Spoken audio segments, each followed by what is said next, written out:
ఇప్పుడు రానున్నది వీరభోగ వసంతరాయుడి అవతారం రానున్నది. ఇప్పుడు కలియుగంబున 5,000 పిమ్మట మనుధర్మమే హంతరించేను. కలియుగంబున 5,000 పిమ్మట మనుధర్మమే హంతరించేను. వీరభోగ వసంతరాయుడుగా నేనొచ్చి ధర్మపాలన పొడు చేస్తాను.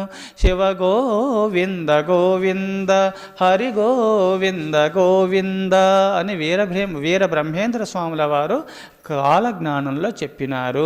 కలియుగమున 5,000 సంవత్సరాలు దాటిన తర్వాత నేను అవతరిస్తాను అన్నారు. అందుకోసమే ఈ 5,126 ఇప్పుడు జరుగుతుంది. కావున తప్పకుండా భగవంతుని అవతారము ఇంకా త్వరలో రానున్నది. దుష్ట శిక్షణ శిష్టరక్షణ చేసి ధర్మదేవతను 4 పాదంలో నడిపిస్తాడు భగవంతుడు. అది తప్పదు.